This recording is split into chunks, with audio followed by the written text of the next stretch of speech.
Dans cette vidéo, on va traiter les différents types de croissance économique. Le deuxième point de votre document. Deuxième sous-point plutôt de votre document. Alors, la croissance économique peut prendre différentes formes, parmi lesquelles on peut parler d'une croissance extensive ou bien intensive, équilibrée, déséquilibrée, exogène et endogène. Il y a d'autres types bien sûr, mais ces types sont les plus connus et les plus utilisés. Alors, la croissance économique extensive. Le terme extensive signifie l'extension ou bien la hausse ou plutôt l'augmentation. L'extension, la hausse de quoi? Tout simplement des facteurs de production. On va revenir à ces facteurs de production par la suite. Mais cette croissance économique signifie une croissance obtenue grâce à une hausse des facteurs de production.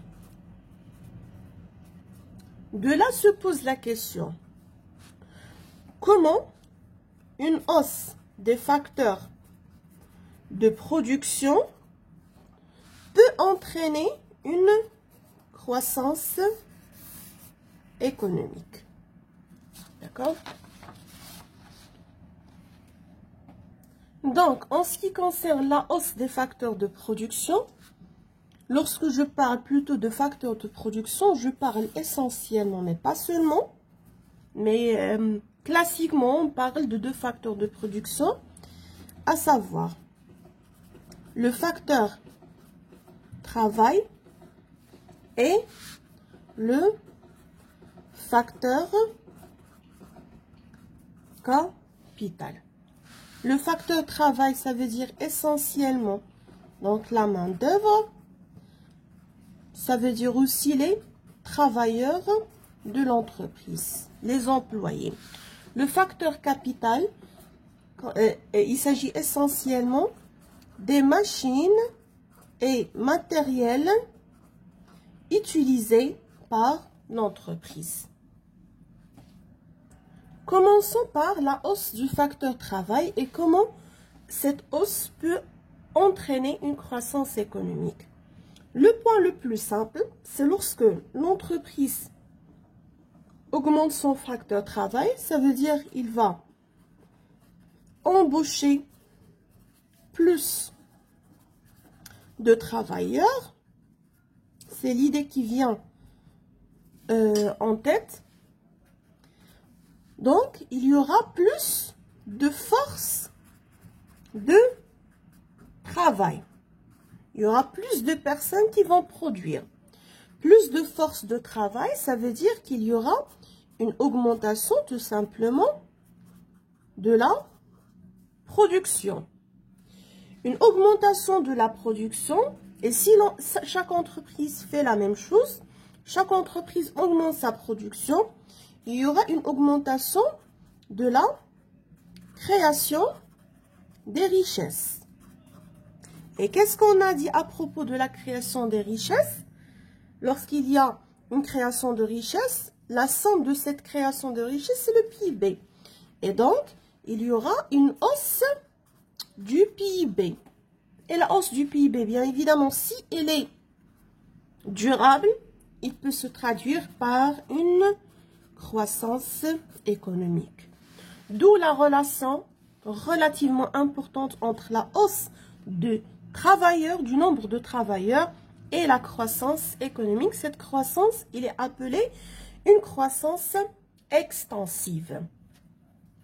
Toujours dans le cadre de la hausse du facteur travail, il y a une autre relation entre cette hausse et la croissance économique. En effet, augmentation du facteur travail, ça veut dire que l'entreprise, je vais commencer avec la même idée, va embaucher plus de travailleurs. D'accord? Plus de travailleurs, ça signifie quoi? Ça signifie qu'il y avait des personnes en chômage qui ne travaillaient pas et qui vont commencer à travailler. Donc, le pays va connaître une baisse en quelque sorte du chômage.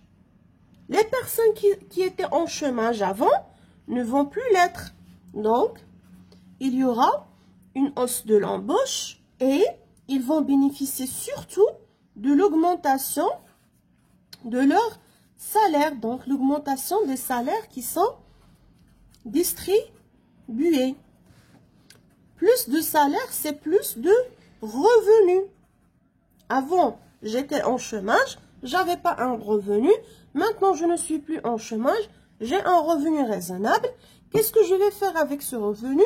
Je vais peut-être augmenter ma consommation. Je vais consommer plus. Je vais terminer dans l'autre partie. Donc, j'ai dit que il y aura une augmentation du revenu qui va être traduite par une augmentation de la consommation. L'augmentation de la consommation, ça veut dire que les entreprises vont connaître une hausse de la demande. Cette hausse de la demande, ça veut dire que les consommateurs achètent plus. Les agents économiques achètent plus. Donc, il y aura une hausse des ventes des entreprises.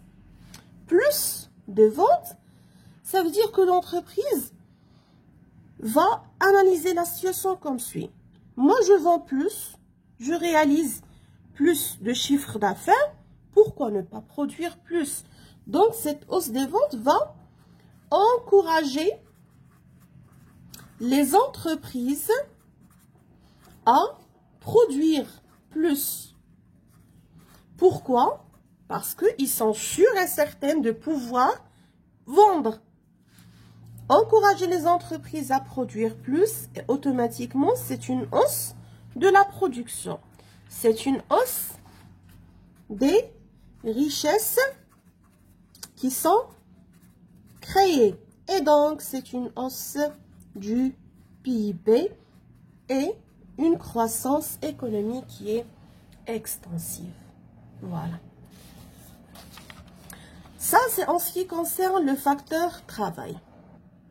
En ce qui concerne le facteur capital, il y a plusieurs relations entre cette hausse et la croissance économique extensive, mais on ne va traiter qu'une seule relation pour laisser d'autres idées à d'autres types de croissance économique. Alors, la hausse du facteur capital consiste à faire quoi? Consiste à acheter de nouvelles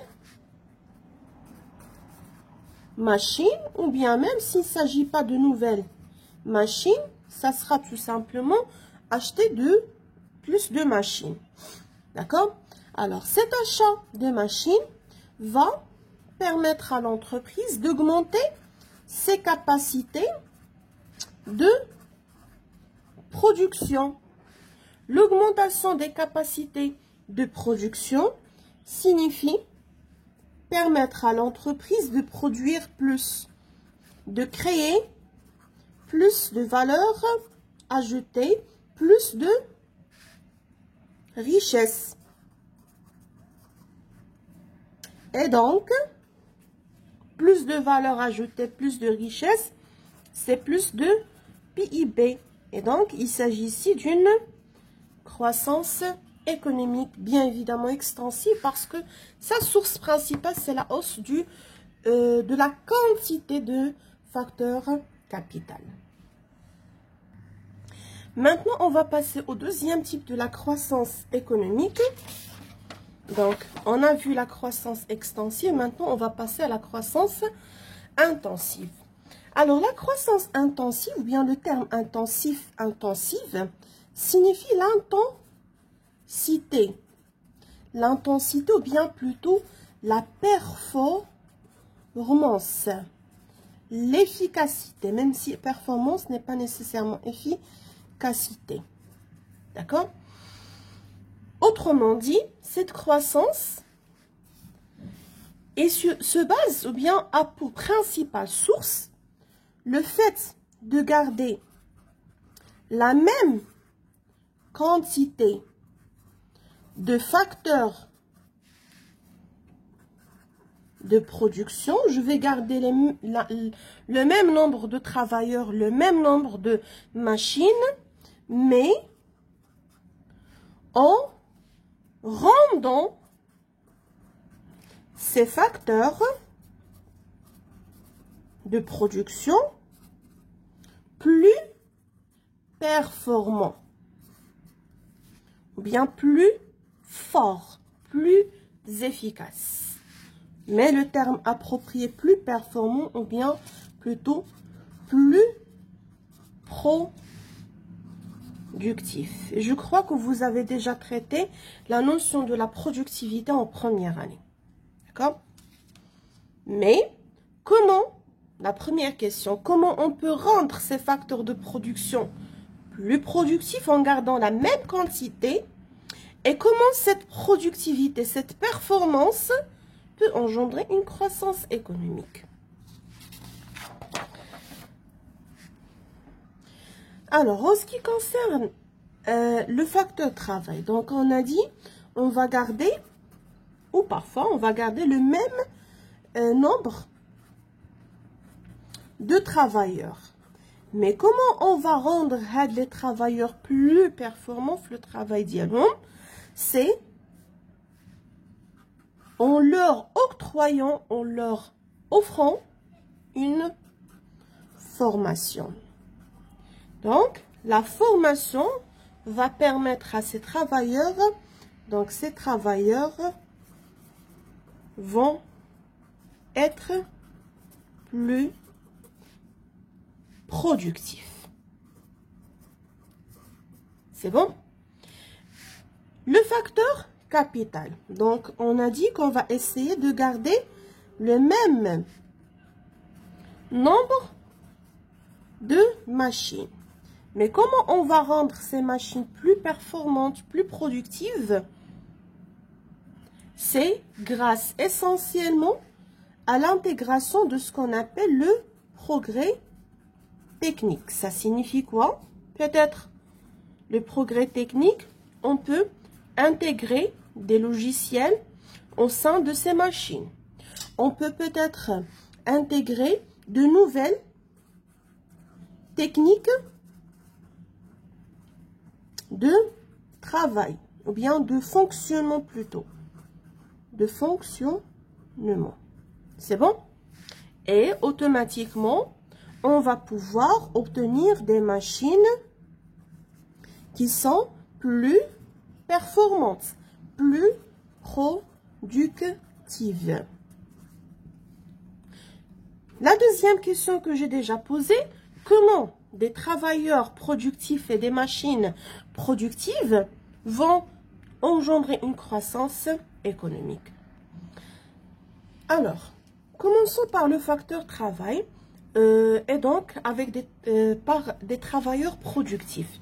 Ces travailleurs productifs sont bien évidemment des travailleurs qui ont déjà subi une formation et donc ils ont assez d'expérience, ils sont bien motivés, ils ont bien confiance en leurs compétences.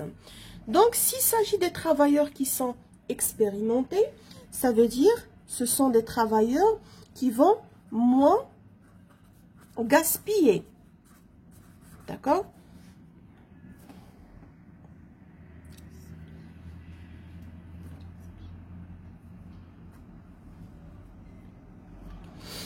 Donc, ce sont des travailleurs qui vont moins gaspiller.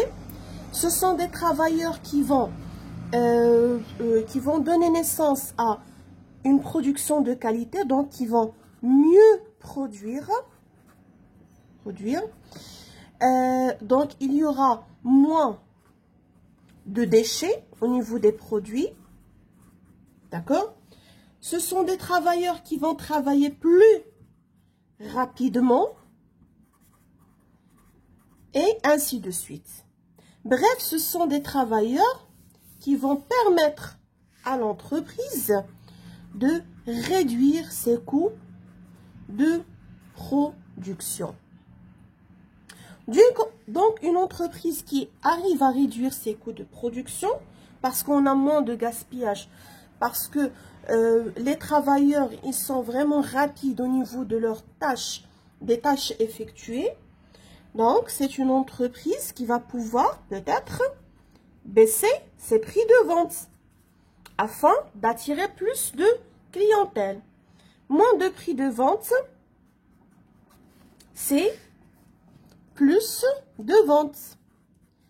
Ce qui va encourager l'entreprise à penser à produire plus parce qu'il va dire que j'arrive à écouler, à vendre tout ce que je produis. Pourquoi ne pas produire plus? Plus de production, c'est plus de création de richesse, plus de PIB et donc c'est une croissance économique.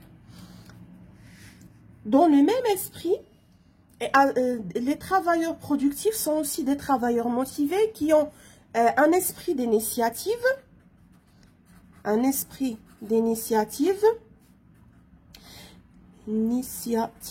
qui ont un esprit, pourquoi pas, d'innovation,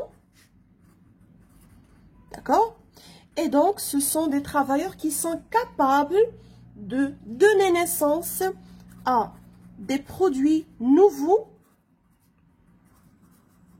à des produits de qualité. C'est bon? Donc, ces produits nouveaux,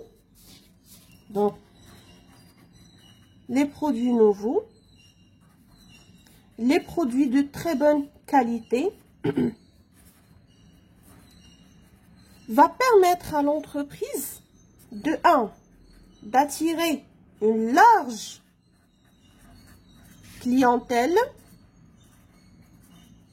mais aussi de fidéliser cette clientèle. Automatiquement, c'est une entreprise qui est capable, encore une fois, de vendre plus.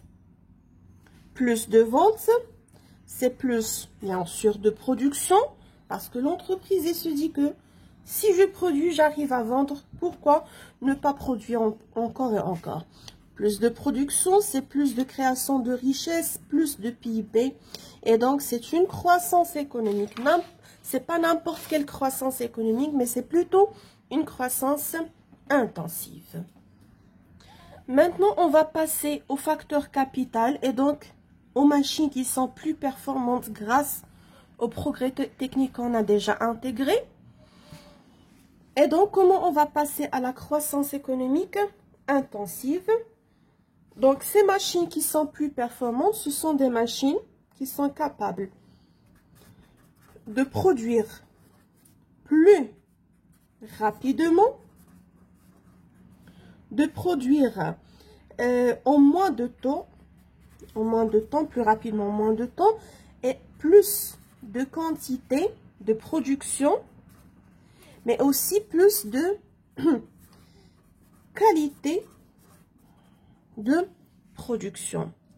Tous ces éléments vont permettre à l'entreprise de 1, d'augmenter bien évidemment sa production et donc sa création de richesse et donc obtenir une croissance économique qui est intensive. Mais aussi, encore une fois, ça va permettre à l'entreprise de baisser ses coûts. Ce sont presque les mêmes idées qui reviennent, mais le facteur qui diffère. Alors, donc il y aura moins de coûts, moins de prix, plus de ventes, plus de production, plus de PIB et donc une croissance économique intensive.